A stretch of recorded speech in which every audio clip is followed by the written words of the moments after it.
Mr. Plant Geek here. Today I'm going to show you how to plant up a Vegepod for Easter to give us salad crops way into the summer.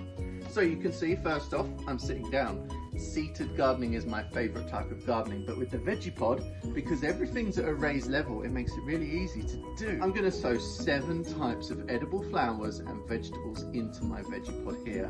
You'll see there's a cover as well, which is going to protect my plants from the insects, also from incremental weather and from hot sun. There's a hose as well, and you'll see in a moment that I will plug that into the water source and be able to water my Vegepod simply just once a week, just topping it up, because right down here there's a reservoir which then holds onto that water, so it then becomes self-watering. Really easy if you want to do that waist level gardening, because you can do it seated, which is a real benefit. So I've filled this already with 2 bags of fresh compost. So it's always a good idea to buy the highest quality compost you can afford, because it holds onto moisture, it's got all of that goodness in. But look at this, I don't have to dig it. If I was on a new allotment or on a new build garden, I'd have to dig the soil before I plant my vegetables. But here, I've just tipped in a bag of compost. It could not be easier. So we're going to plant 7 different vegetables and edible flowers, and I've cut out these little coir collars because I want to plant in a slightly different way to normal. So usually on an allotment you would see rows of planting, but here I want to plant in circles. So I'm going to have 3 circles across the back and 4 circles across the front. First up, we're going to have chives. Now I love chives.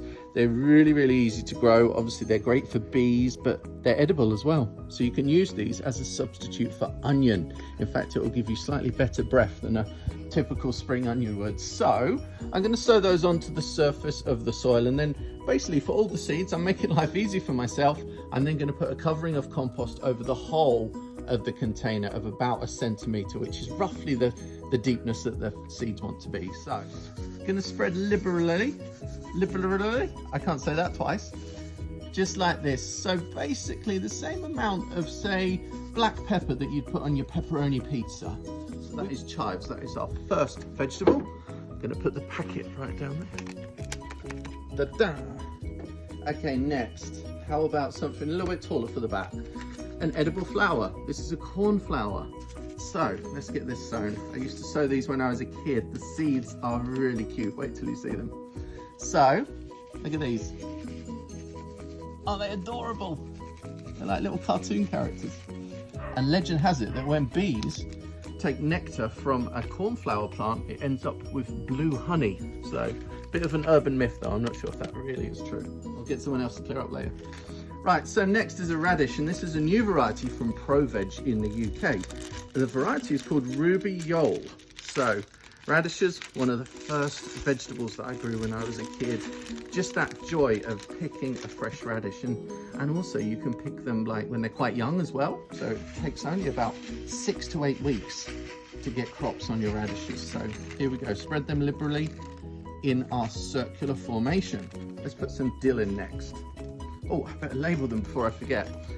That's a big tip actually. Always remember to label your plants as soon as you can. Don't leave it too late or you'll be like, what was that?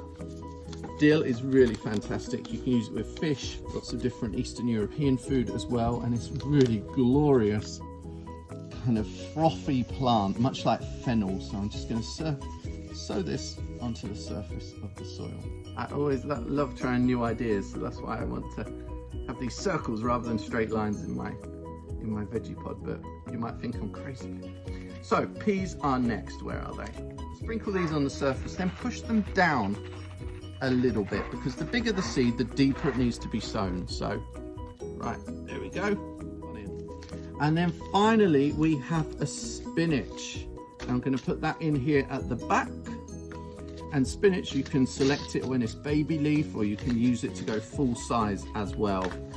So here we go.